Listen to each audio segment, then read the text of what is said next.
Have you ever wondered if the moon keeps secrets it only shares with the quietest forests?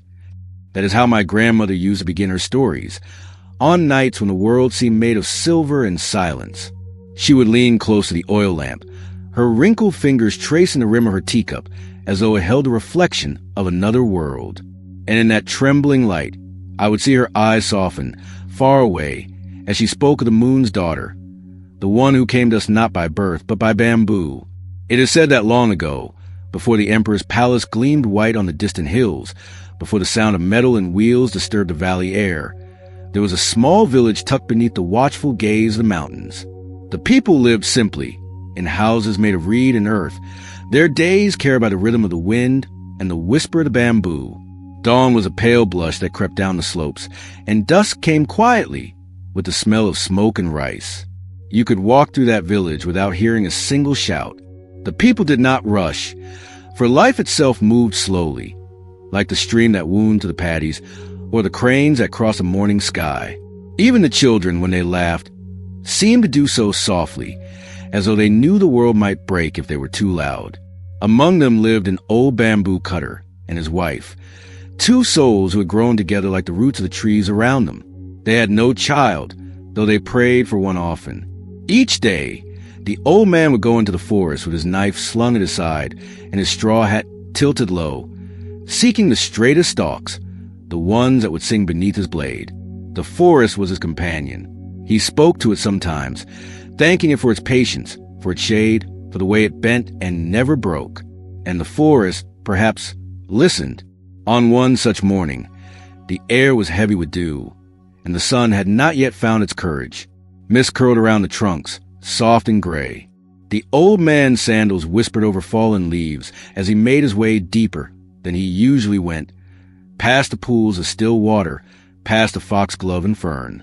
Something guided him, though he could not have said what. Perhaps it was habit, or curiosity, or that small tug inside the heart that tells us when something wondrous waits ahead. There in the half-dark he saw it, a single stalk glowing faintly among its brethren. Not the reflection of dawn, nor the trick of light through fog, but a soft, golden radiance from within the green itself. He blinked once, twice, thinking his eyes had grown strange with age. But no, the light remained, pulsing gently like a heartbeat. He knelt before it, breath slow, his knife forgotten in his trembling hands. Carefully, reverently, he touched the stalk and felt warmth. As he cut it open, the glow spilled into the air like water, and in the hollow of the bamboo, no thicker than a child's arm, he found her, a tiny girl, no larger than his thumb, wrapped in folds of light. Her eyes were closed, her face serene, and around her drifted the faintest scent of night-blooming flowers. He gasped, his heart stuttering. "A gift from the heavens," he whispered, "a child of the moon." He carried her home cupped in his palms, as though holding a miracle that might fade if he breathed too hard. His wife was waiting by the hearth, stirring a pot of miso soup. When she turned and saw what he bore, her knees gave out beneath her. For a moment, neither spoke. The silence between them was sacred, filled with the weight of joy and disbelief. Together, they placed the tiny girl on a piece of soft cloth. The old woman leaned close, tears trembling on her lashes. "We prayed for a child," she murmured, "and the gods heard us." As they watched, the girl began to grow, slowly at first, then swiftly, her limbs lengthening, her face rounding with the blush of life. By the time the pot had stopped steaming, she was no longer tiny but the size of a newborn. Her hair glimmered like threads of moonlight. When she opened her eyes, the room seemed to brighten. From that day forward, the house of the bamboo cutter was filled with laughter. Neighbors came to see the child, whom the old couple named Kaguya, the shining princess. They said the house itself gleamed at night now, the walls warm with reflected light. The old man found that every time he cut bamboo, gold coins spilled from within the stalks, enough to make him a man of comfort. But he and his wife remained humble, for they believed the blessing was not theirs alone, but a grace to be shared. You can almost picture it. Evenings under the paper lantern, the little girl sitting on her mother's lap, listening to the rustle of bamboo beyond the walls. She would reach for the light moths that drifted through the open window, her laughter mingling with the night breeze. And sometimes, when she thought no one watched, she would look toward the moon, her expression soft and wistful, as though she recognized someone there. Years slipped by like river mist. The couple aged, their backs bending but their hearts full. And Kaguya grew into a young woman whose beauty defied words. Her skin was pale as the moon's edge, her hair dark as new lacquer. The villagers began to whisper that she was no mortal child. They said she glowed faintly even in shadow, that her footsteps left no sound. But within the home, she was tender, kind. She helped her mother weave, carried water, and laughed easily with the neighbors. Her beauty did not make her proud. It made her gentle, aware of how her presence stirred others. Sometimes, when the old man looked at her, his heart would ache. He knew that gifts such as this came with stories, and stories sooner or later asked for something in return. Still, he pushed the thought away. For now, she was his daughter. For now, the nights were peaceful, and outside, the forest swayed, whispering secrets to the moon. If you listen closely, even now, on quiet nights when the wind moves through the bamboo, you might hear the echo of that light, the sigh of something celestial remembering its home. It reminds us that sometimes the greatest miracles arrive in silence, not thunder, in gentleness, not power. And perhaps, just perhaps, the moon still keeps her secrets, shared only with those who pause long enough to listen. If stories like this help you drift into calm wonder, remember to subscribe for more bedtime history tales. Each night, the moonlight lingered longer on their roof. As if reluctant to leave her, it became a saying among the villagers, whispered over tea and rice, passed between mothers and daughters, as if the moon itself had chosen that little house among the bamboo to rest its silver gaze. I remember those nights as if I had lived them, perhaps because the story breathes through our mountains still. The air was always cool, brushed with the scent of cedar smoke and river mist, and above it all hung the quiet hum of life in old Japan, steady and unhurried. The child, they said, glowed softly even as she slept. Kaguya, the shining one. I like to imagine her in those early years, small and curious, trailing her fingers along the grain of the bamboo poles that fenced their garden.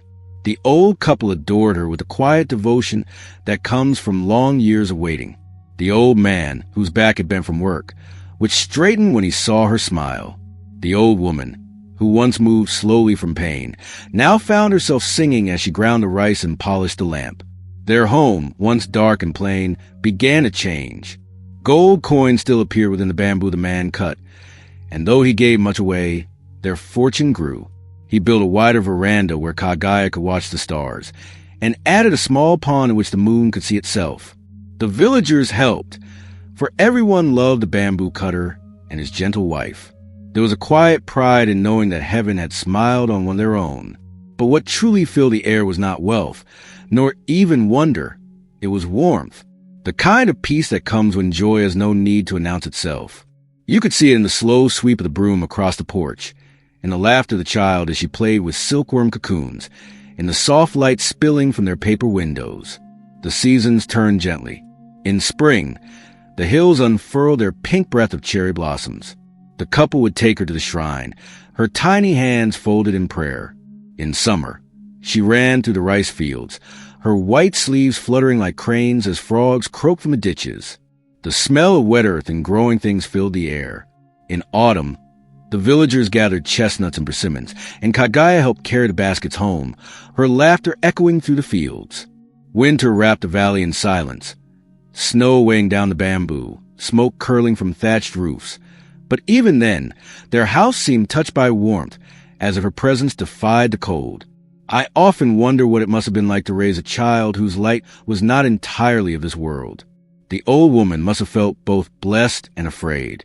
Sometimes, when Kaguya fell asleep in her lap, the old woman would trace her hair, dark as river ink, and notice how the glow around her seemed to pulse with her breath. Perhaps she feared the day that light might fade, or worse, rise away from her.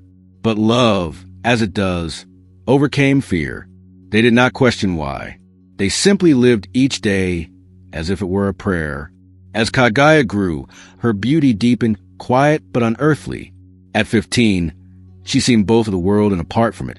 Her skin soft as magnolia petals, her voice clear and low like the notes of a koto. The villagers began to bow when she passed. Some left small offerings outside their gate, a handful of rice, a sprig of plum blossoms, a folded poem. Word spread beyond the valley, carried on travelers' tongues to markets and inns. Men who had never set foot in the forest spoke of the bamboo cutter's daughter, as if they had seen her themselves. Yet within the house, she remained humble. She rose early, swept the veranda, helped her mother weave silk into narrow bolts for robes. The room always smelled faintly of camellia oil and rice starch.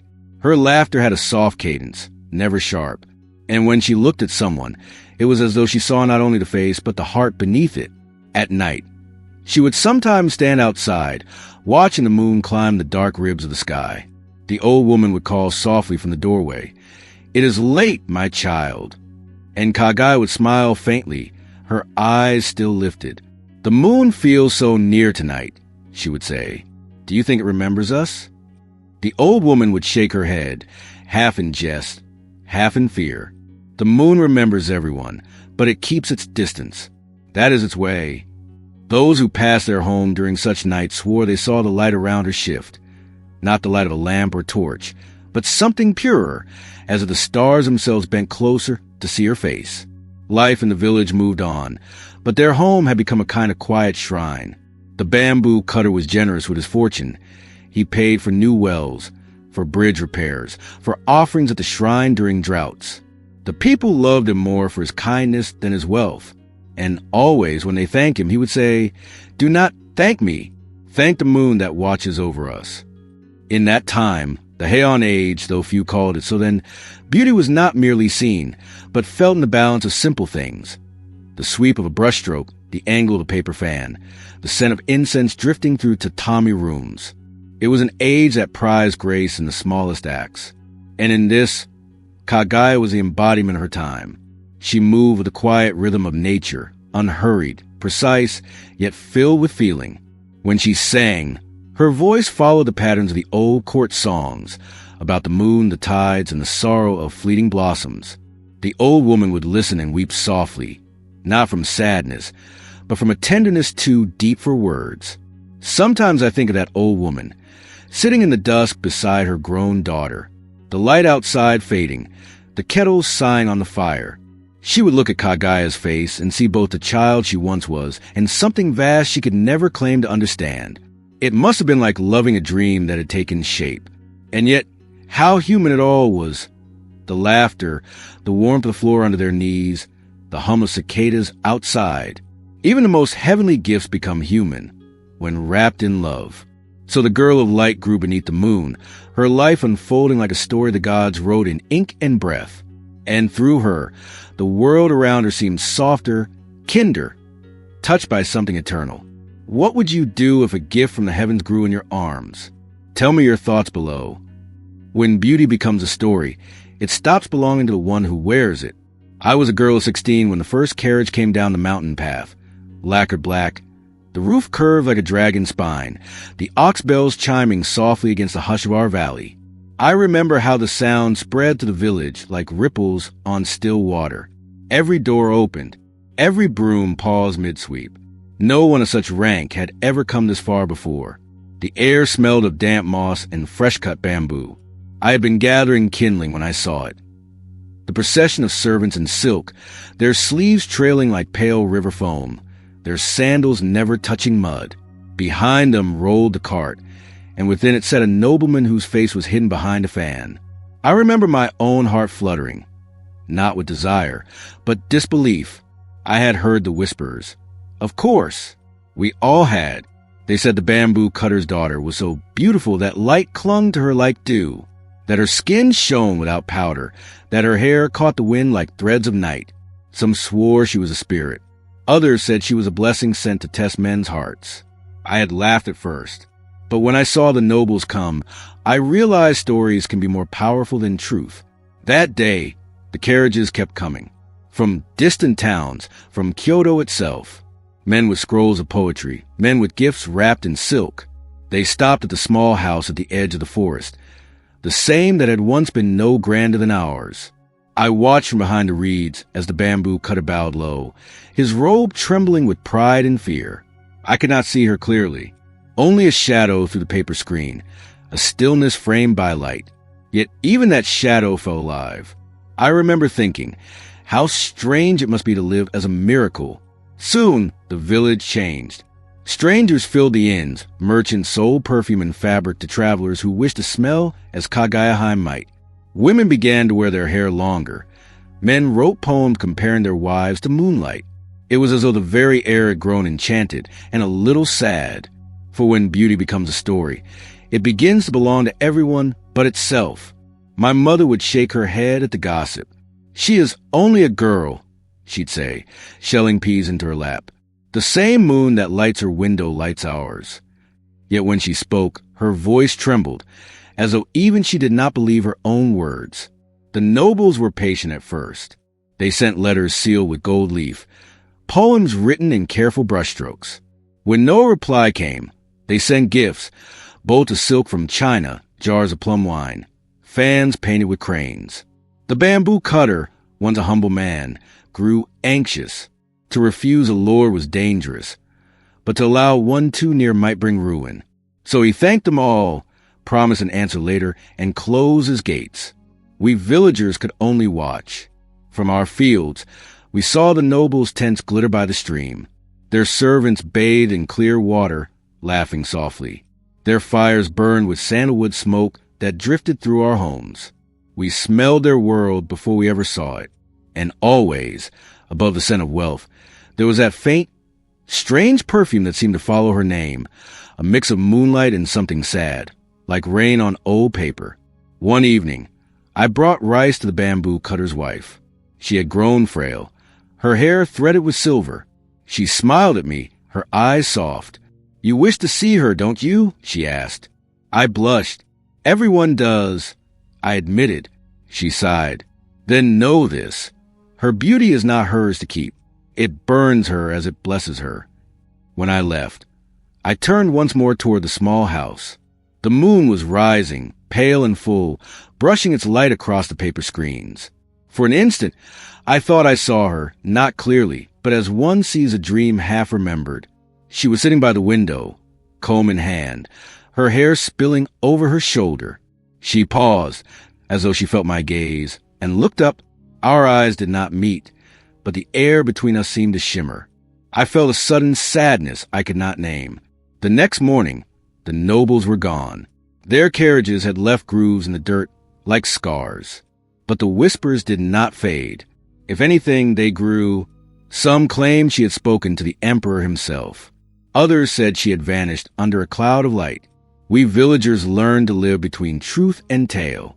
When we went to fetch water, we spoke softly, as if afraid our voices might disturb her. At night, when the moon shone bright, children pointed to its rim and said, "That is where she came from." The bamboo cutter still walked through the village, though his robe was finer now. He always smiled kindly, but there was a shadow behind his smile, the kind of sorrow only a parent knows when love and pride no longer fit in the same heart. As for me, I sometimes dream of her, not as a princess, but as a girl my age, walking barefoot through the rice fields, her hem brushing the dew. In my dreams, she laughs freely, unburdened by all the eyes that follow her. Maybe that is who she was before the world decided what she should be. The old woman's words often return to me. Her beauty burns her as it blesses her. I think I understand now. There are some lights too bright for this world, and those who bear them must live half in shadow.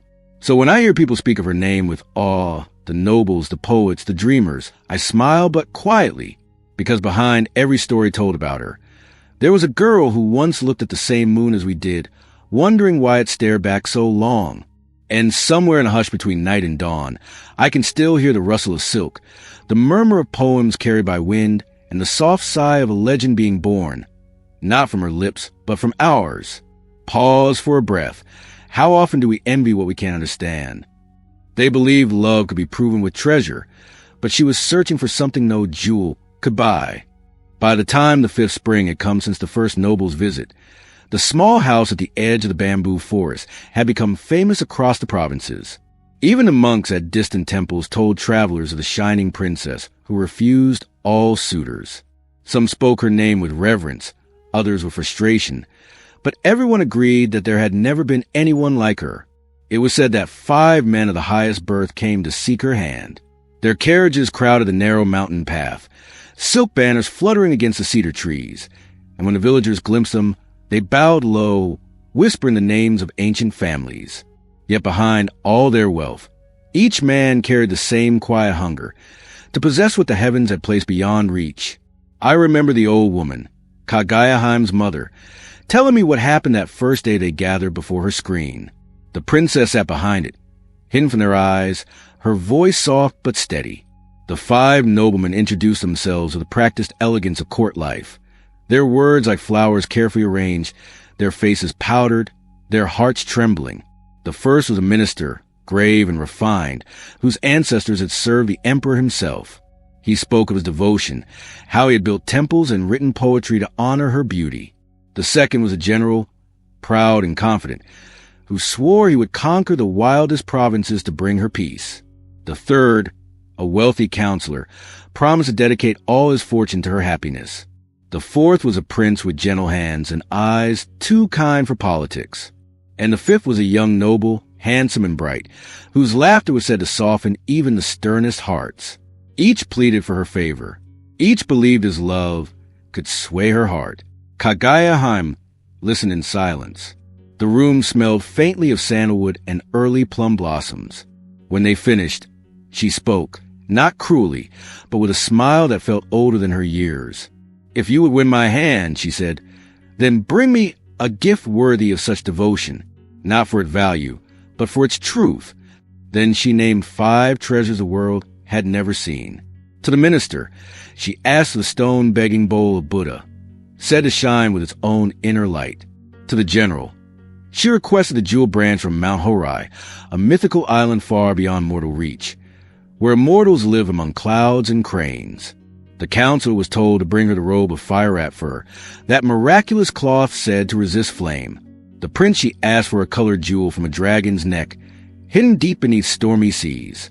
And to the young noble, she smiled sadly and said, "Bring me the cowrie shell born in the swallow's nest, delicate as the breath of spring." The men bowed low, each vowing to return. The old woman said Kaguya-Heim's eyes dimmed slightly as they left, as though she already knew how the story would end. The first suitor disappeared into the mountains, seeking monks who might lead him to Buddha's relics. Months passed. One rainy night he returned, his robe stained with travel, a small bowl in his hands. "Here," he declared, "the sacred vessel itself." Kaguya-Heim accepted it gently, studying the smooth stone. But when she placed it on the floor, the servant noticed no glow within. Later, when a messenger came from the temple claiming their relic had been stolen, the lie was uncovered.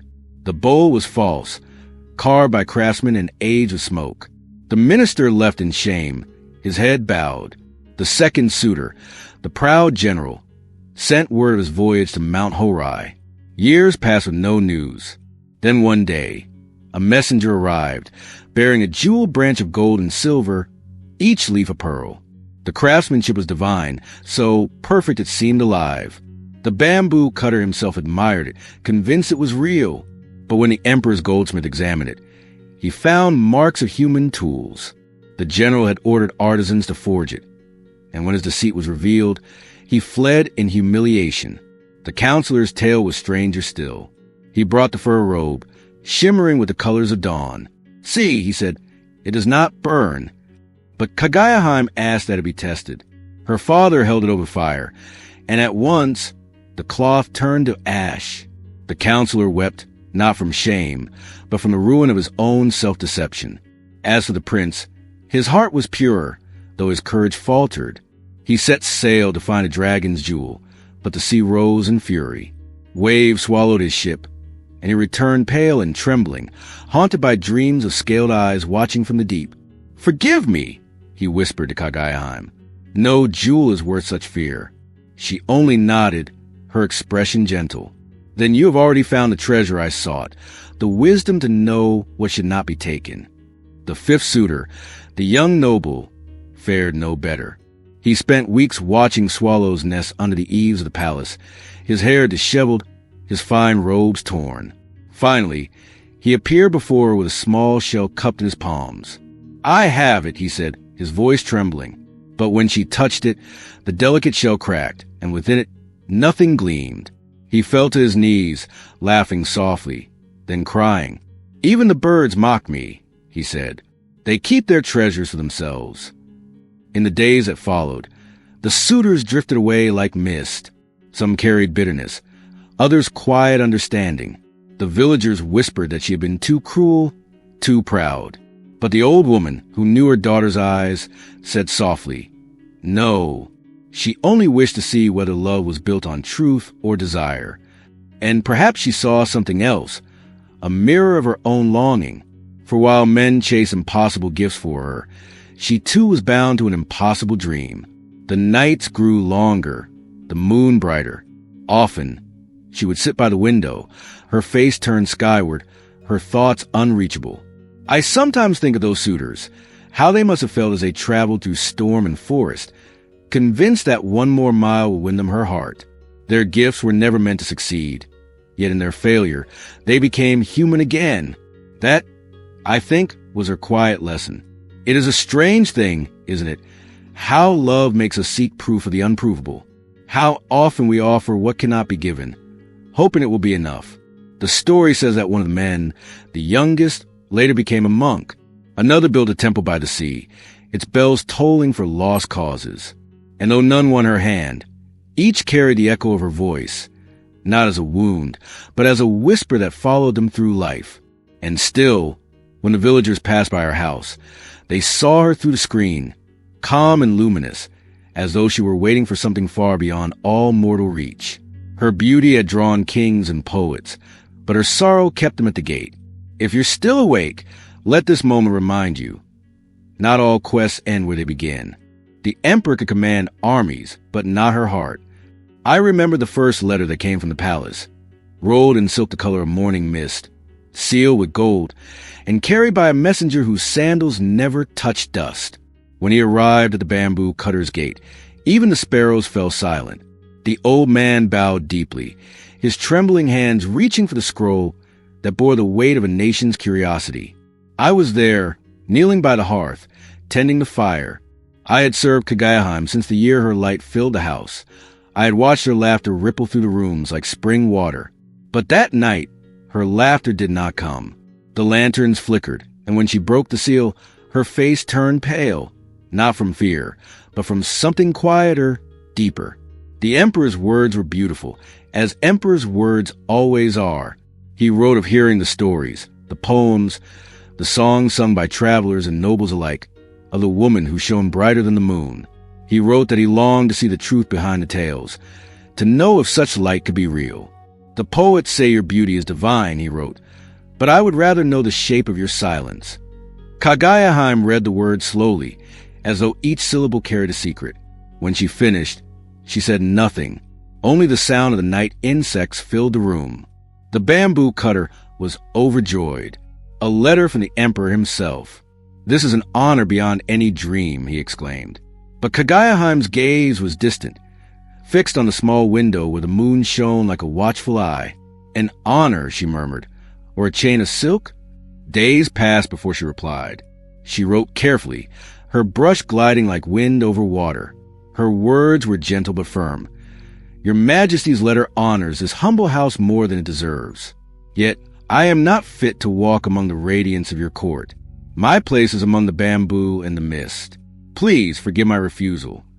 She sealed it with a drop of wax, pale as ivory, and handed it to me. Her hand trembled slightly.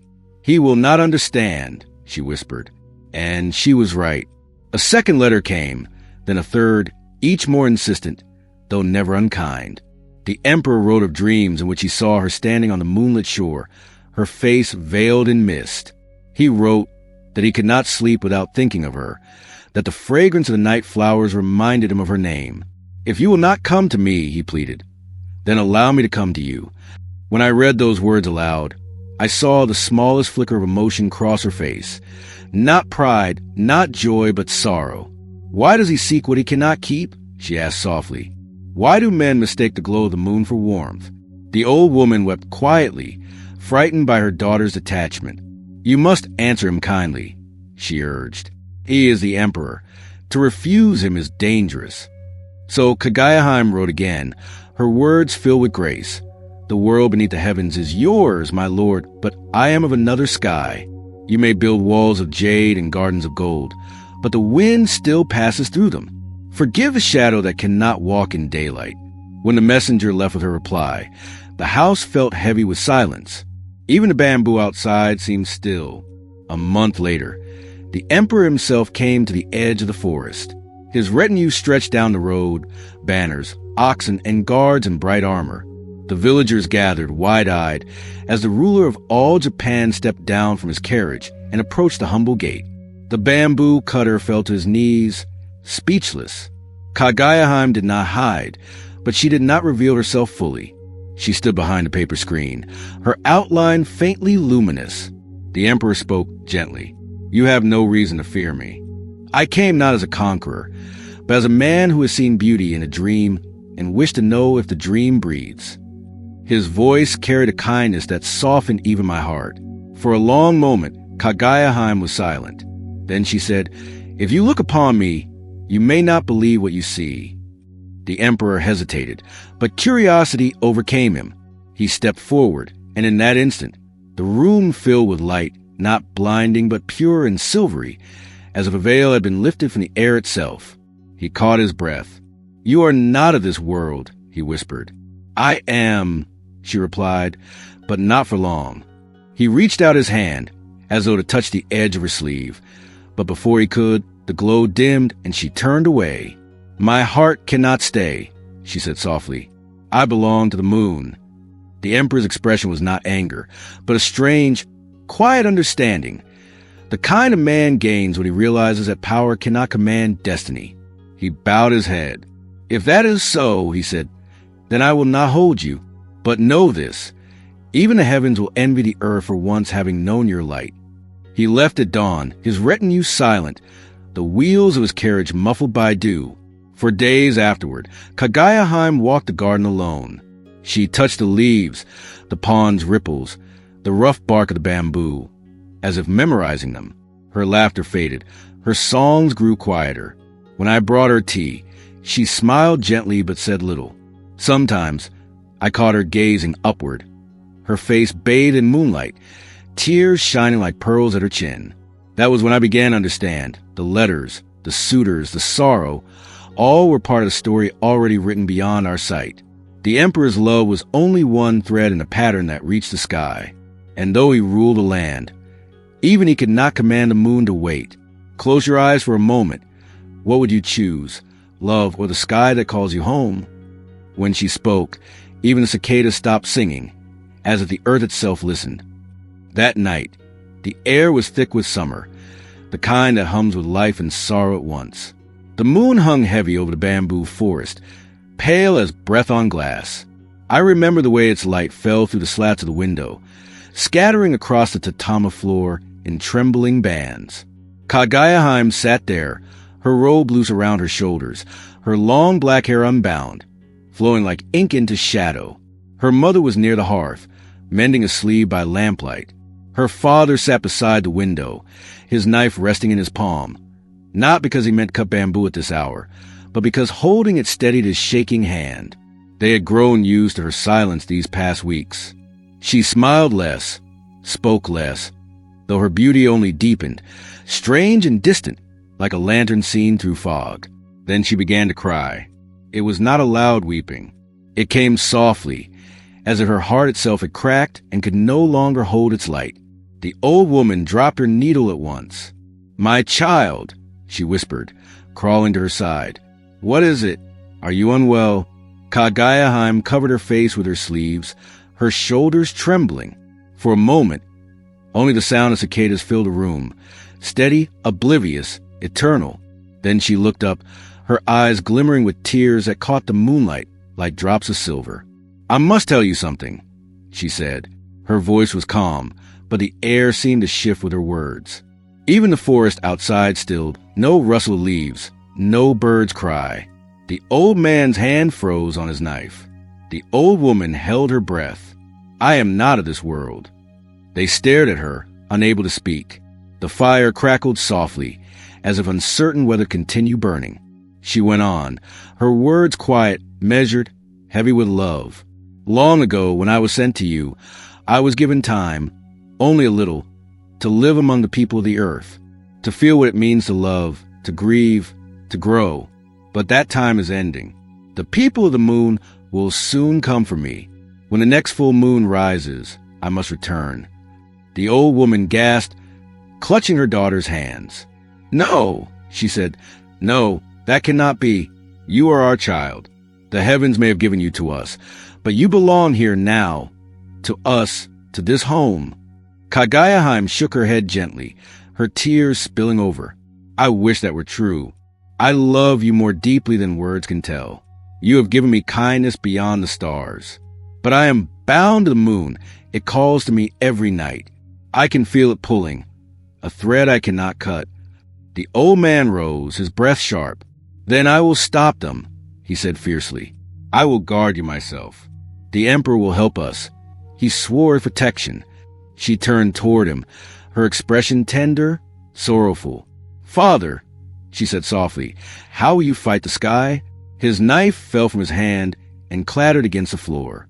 The sound echoed once and was gone. I remember the way she reached for his hand then, that small, human gesture that said more than any word. You gave me a life, she whispered. You taught me what warmth feels like. On the moon, there is no warmth, no sorrow, no laughter, only stillness.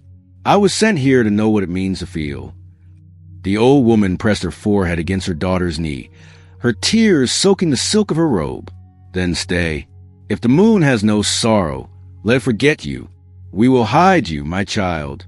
Kaguya smiled faintly. You cannot hide the moon from itself. The silence that followed was unbearable. Outside, the wind moved through the bamboo, whispering low and mournful, like voices speaking from another world. Somewhere in the distance, a night bird called once, then was silent. The old man sank to his knees. How long? He asked. By the next full moon, she said. When it is at its highest, they will descend in a chariot of light. I will have no power to resist. He bowed his head, his forehead touching the floor. Then forgive me, he said. Forgive me for not being strong enough to keep you. She reached out and brushed his hair with her fingers. There is nothing to forgive, she said. You gave me love. That is the greatest strength of all. That night, none of us slept. The old couple sat by her side, watching her as though she might vanish before dawn. From time to time, she would rise and walk to the window, her robe trailing like mist, her eyes lifted toward the pale, patient moon. I remember how her mother tried to busy herself, boiling tea, folding cloth, anything to keep from breaking apart. She kept touching her daughter's arm, as if to reassure herself she was real. Will it hurt? She asked finally, her voice raw. Kaguya turned and smiled. No, she said. It will only be light. Light? The old man repeated, his throat tightening. But what about us? What will we do when you are gone? Her gaze softened. Look to the sky, she said. Each time the moon rises, I will be there. You may not see me as I am now, but you will know I am watching. We are never as far apart as it seems. The old woman wept openly then, her cries small and broken. How can the gods be so cruel, she whispered, to give us joy only to take it away? Kaguya drew her close, resting her cheek against her mother's hair. They are not cruel, she said. They are lonely. Perhaps that is why they send their children down, to taste love, so they might understand what they lack. Outside, the first breeze of dawn touched the trees, and with it came the faint scent of lilies and dew. The world began to stir again. The cicadas resumed their song. The frogs croaked by the pond, and life, indifferent to sorrow, carried on. But within the house, time had slowed to the rhythm of heartbreak. The old couple clung to her as if to hold her in place, and she let them, though she knew it was futile. In the days that followed, they tried everything. Prayers at the shrine, offerings of rice and incense, even a petition sent to the emperor. Soldiers were promised, guards to surround the house. Yet none of it brought peace.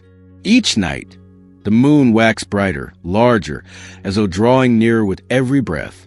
Sometimes I caught Kaguya watching it, her eyes wet but her lips calm. I asked her once, "Do you wish a return?" She thought for a long while.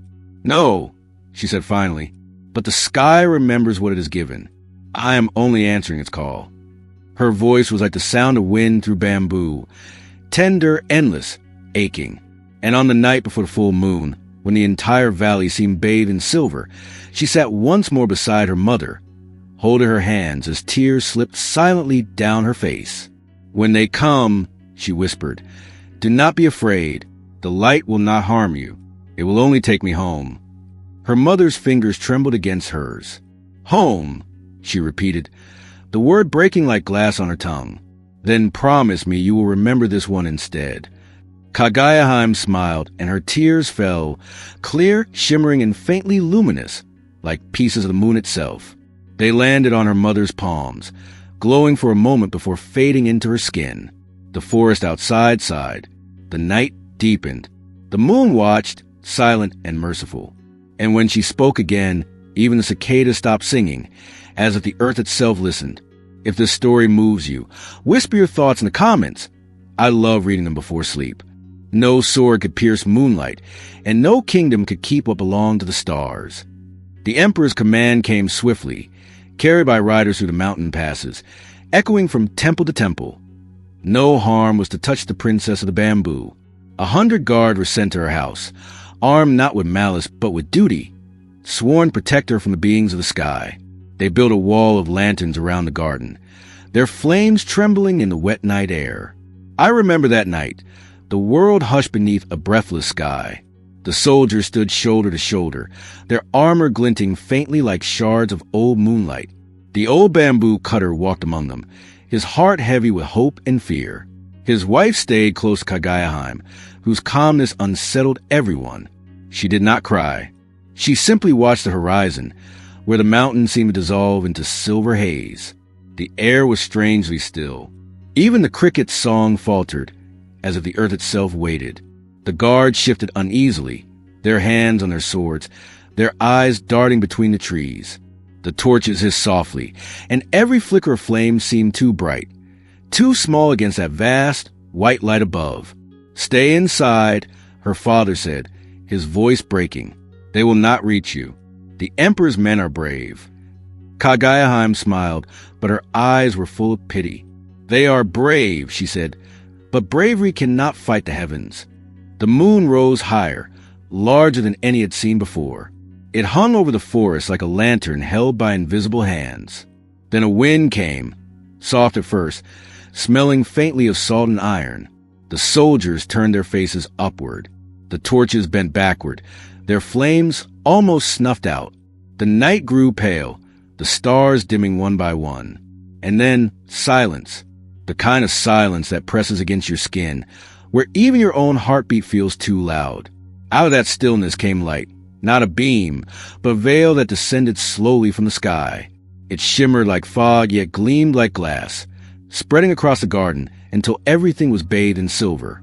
The soldiers raised their swords, but the light passed through them, cool and soft.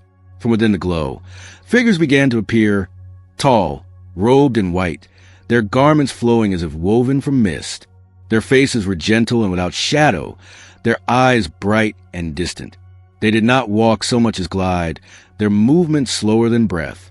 A faint melody filled the air. No instrument, no voice, only the hum of something ancient and sorrowful. The guards fell to their knees. The bamboo cutter's knife clattered to the ground. His wife clung to her daughter, whispering, "Stay, please, stay." Kaguya stepped forward. Her robe caught the light and seemed to merge with it. Her hair, dark as ink, now shone with silver strands. She turned to her parents, her expression a storm of love and regret. "I have loved this world," she said softly. "Its warmth, its laughter, even its tears. But the moon calls me home." Her mother shook her head violently. "Then tell them no. You have a father, a mother, a life here." But already one of the beings stepped forward, a figure taller than the rest, his robe adorned with faint symbols that pulse like stars. In his hands, he held a small vial glowing faintly. "Princess," he said, his voice like the echo of bells underwater. "You have fulfilled your time below. Drink, and your sorrow will fade." Kaguya looked at the vial and shivered. "If I drink it, I will forget them, won't I?" The being nodded slowly. "Yes, all pain, all joy, such as mercy." Her father fell to his knees before them. "Please," he begged, his forehead touching the ground. "If you must take her, let her remember us. What is a gift if it leaves only emptiness?" The being's expression did not change. He extended the vial once more. "The moon knows no sorrow," he said. "But you, man of earth, know love, and that is its own eternity."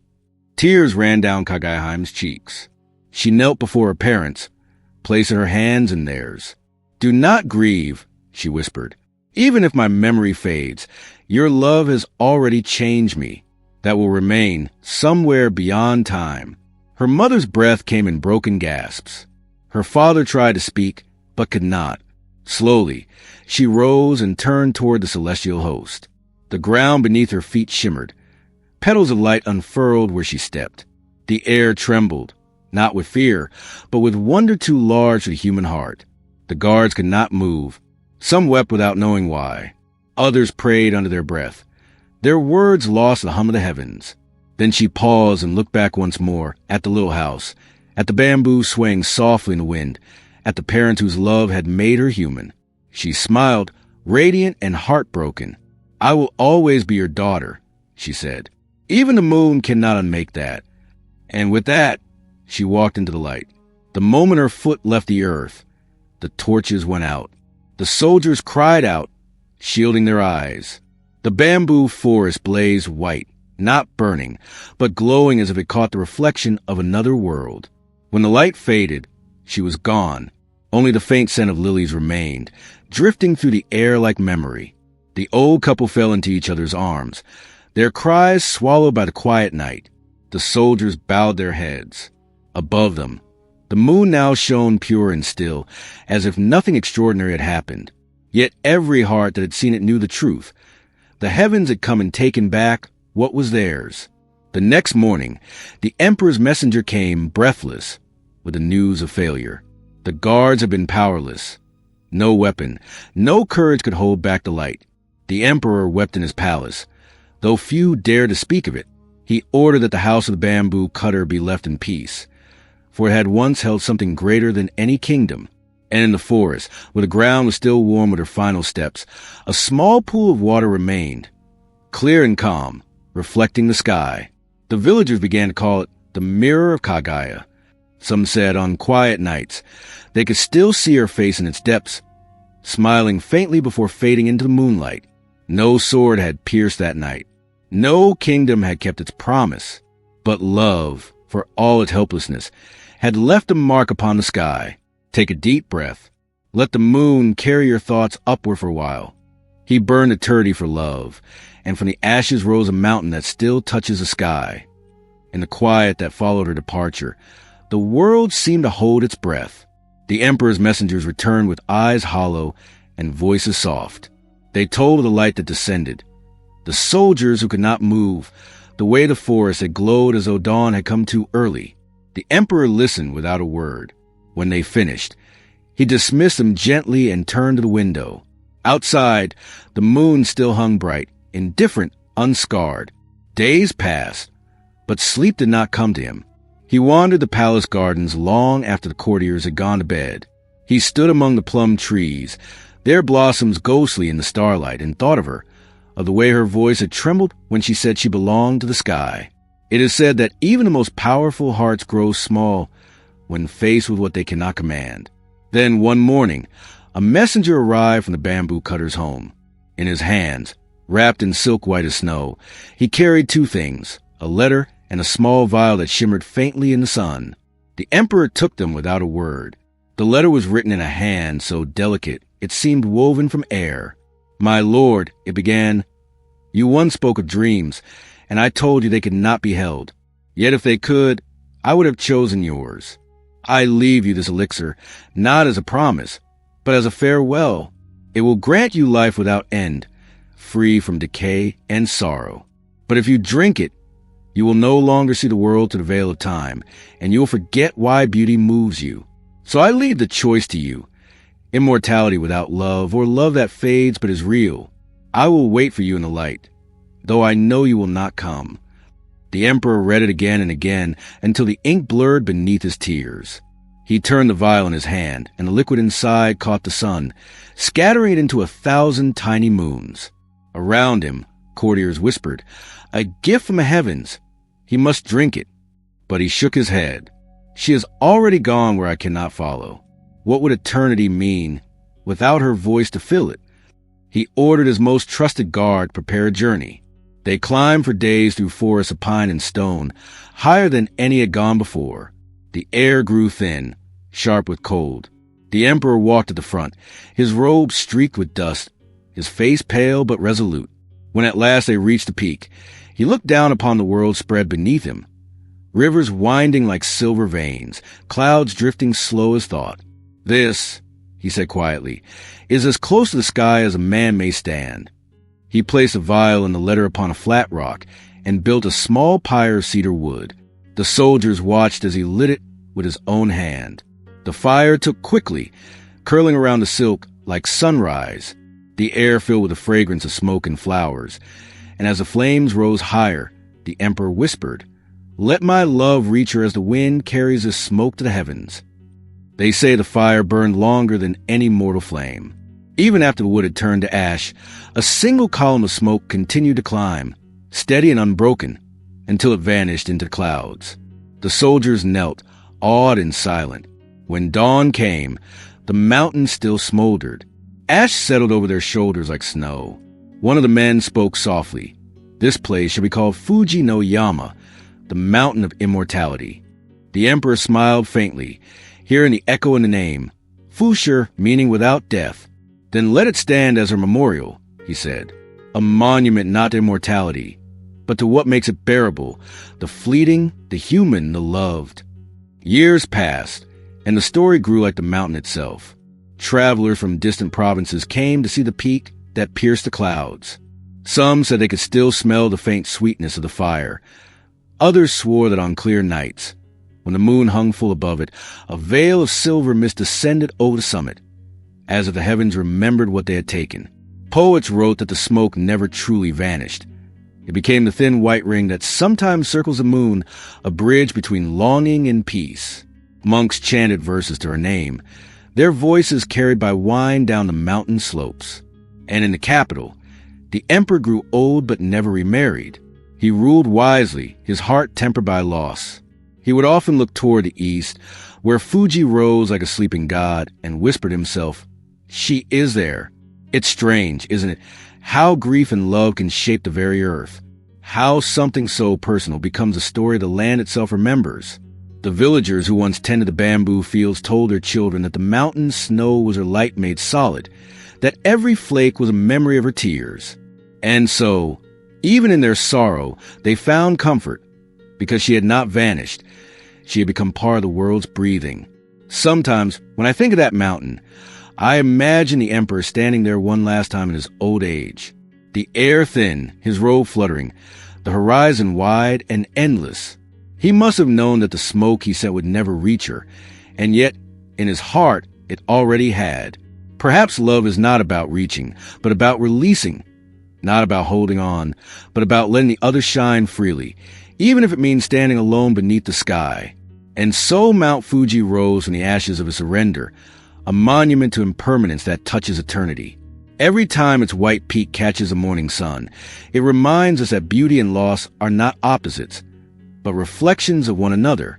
The fire that consumed the elixir burned away not life, but the illusion that love must conquer death to be true. For in the end, he chose the greater courage, to remain human, fragile, and fleeting, and in doing so, his love became immortal. If you're listening from somewhere under the same moon, leave a small moon emoji, a silent hello across time. Every era dreams of something just out of reach. For them, it was the moon. And perhaps it still is. For those centuries have passed, and we no longer live by the rhythm of lanterns and bamboo. The same quiet ache lingers in our hearts, that longing for something just beyond our grasp, something both beautiful and untouchable. Maybe that is why Kaguya's story still breathes. It isn't simply about a princess from the moon or the emperor who loved her. It's about us, about the fragile threads that bind us to the things we love, and the soft courage it takes to let them go. When I think of her now, I don't see a figure of legend wrapped in silver light. I see a woman standing between two worlds, one of warmth and laughter, and one of stillness and eternity. And I see her parents, human and humble, who taught her what love meant not through grand gestures, but through quiet devotion. Theirs was a kind of love that expects nothing in return, the kind that simply shines, even when it knows the night must end. There's something deeply human in that, isn't there? We all live between longing and letting go. We hold on to moments as if they could stop time. The way morning light touches a cup of tea, the sound of someone's voice when they laugh, the scent of rain on soil. We try to keep them, yet they always slip through our fingers, no matter how tightly we close our hands. Kaguya's story reminds us that this is not a tragedy, but a truth. Beauty fades because it must. That's what gives it meaning. The moon herself waxes and wanes, not out of loss, but out of rhythm. The Japanese called it mono no aware, the gentle sadness of things, the sweet ache of knowing that nothing lasts. When we listen to her tale, we are really listening to our own reflection. How often have we wanted something we couldn't keep? How often have we looked at the night sky and felt a pull we couldn't name? Maybe that's what the old bamboo cutter felt when he found her, a light so miraculous it made him forget the weight of his years. Maybe that's what the emperor felt when he burned the elixir. That love, when pure, is not about owning but honoring. Sometimes I imagine what Kaguya saw from the moon after she left. The faint glow of lanterns in the valley, her parents' faces turned upward, the smoke from the emperor's mountain rising slowly into her sky. Did she recognize his love? Did she remember the warmth of the world she left behind? Perhaps she did, even if she forgot their names. Love, after all, has a way of echoing beyond memory. In a way, her departure wasn't an ending. It was a return to where she began, to where we all eventually go, back to the quiet. The story tells us that she belonged to the heavens, but I like to think that a part of her remained on earth, in the glint of water through bamboo, in the hush that falls before dawn, in the pale light that lingers after the moon sets. We live in an age of noise now, faster, brighter, restless. But when you pause long enough, when you step outside on a calm night and look up, you can still feel what those villagers felt, a sense of wonder that humbles and heals. Maybe you don't need to chase immortality or love that defies the sky. Maybe you just need to stand still, breathe, and remember that everything you already have, the sound of your heartbeat, the cool night air, the steady presence of the moon, is enough. Because Kaguya's story isn't about loss. It's about acceptance, about learning that the things we love are not ours to keep forever, but to cherish for a while. That even farewells can be beautiful if we offer them with grace. That even the greatest sorrow, when seen in moonlight, softens into peace. And so, when I tell her story, I do not end with her ascent into the sky or the emperor's lonely fire. I end here, with you, listening in the quiet, the glow of your screen fading to the rhythm of your breath. Somewhere above, the same moon that watched over her watches over you. Somewhere beneath its light, someone else is remembering their own Kaguya, their own moment of impossible beauty. So take this story with you into the night. Let it settle over you like silk, light and cool. Let it remind you that you are part of something vast, a cycle of love, longing, and release that has always been and will always be. And if you ever feel that pull towards something distant and radiant, don't be afraid. It's only the moon, whispering what it has whispered for 1,000 years. That beauty and sorrow are twins, and both are gifts. If you've made it this far, may your dreams tonight be calm and moonlit. The story fades, but the light remains. The moon still hangs above the bamboo groves, soft and full, a patient witness to all that is past. The world below is quiet again. No carriages, no soldiers, no voices calling her name. Only the whisper of wind through the leaves, the slow breathing of the forest, the rhythm of the earth returning to its gentle pulse. It feels as if the story itself is exhaled, leaving only peace in its wake. You can almost hear it. The sigh of the old bamboo swaying, the hush of the pond where frogs murmur to the stars, the faint crackle of a fading fire. Every sound is slower now, more deliberate, as if even time has grown drowsy. The air is cool, carrying the faint scent of pine and river mist. The same moonlight that once touched her face now rests softly on the empty porch, on the worn hands of her father asleep beside the hearth, on the threads of her mother's robe folded neatly by the door. There is no sorrow here anymore, only stillness. The kind of stillness that does not erase grief but quiets it, turns it into something weightless. Somewhere beyond clouds, she is home. And down here, the world learns how to continue without her, not through forgetting, but through remembering gently.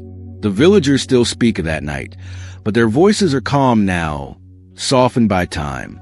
They say that when the full moon rises, a faint light still touches the tops of the bamboo, as though she passes by to see the place that once held her heart. The old man, before he joined the ancestors, used to smile at that glow and whisper, "She is only visiting." His words drifted upward, carried by wind, by memory, by love that learned to stop reaching and simply rest. You can see the world the way he might have seen it. The stars scatter like rice across black silk, the curve of the hills, the soft, steady glow that belongs to no one and touches everything. Perhaps that is a quiet lesson she left behind, that beauty does not stay, but it never truly leaves either. It lingers in small ways, in the shimmer of moonlight on still water, in the coolness that enters your lungs as you breathe, in the calm that settles when stories end. There is a rhythm to these endings, a balance older than any language. What rises must fall, what burns must fade, what departs must return in some gentler form. The moon waxes, wanes, disappears, and yet it always finds its way back. Maybe that is why we look to it when we seek comfort. It reminds us that even distance is part of the dance, that every separation hides a promise of return. If you listen closely, you can almost feel the story wrapping around you like a thin blanket, the voices of the past fading into the hum of the night. The world outside your window is not so different from theirs, still watched by the same moon, still carrying the same hush between one breath and the next. So breathe. Let your chest rise and fall like the tide under moonlight. Let the world slow down around you. The story is over now, but its glow lingers, soft and steady.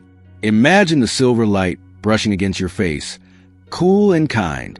Imagine the bamboo leaves moving gently above you, whispering to the sky. Nothing is rushing anymore. The earth, the air, the heart, all have quieted into one slow rhythm. Perhaps that's all stories are meant to do in the end. Not to teach or to explain, but to help us remember how to rest.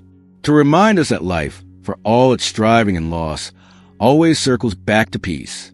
That every farewell, no matter how final, becomes part of the same stillness that cradles the world tonight. Outside, the moon climbs higher. Its light spills across the fields, across the rooftops, through the thin curtains of your room. You can feel it if you close your eyes. The same soft glow that once touched the princess. The same calm that watched her leave. Let it fall over you now. Let it quiet the thoughts that wander, the questions that tug at the edges of your mind. The night is long enough to hold them all, to smooth them into silence. The story fades, but the light remains. Good night, dreamer. Until our next story, may the moon keep you.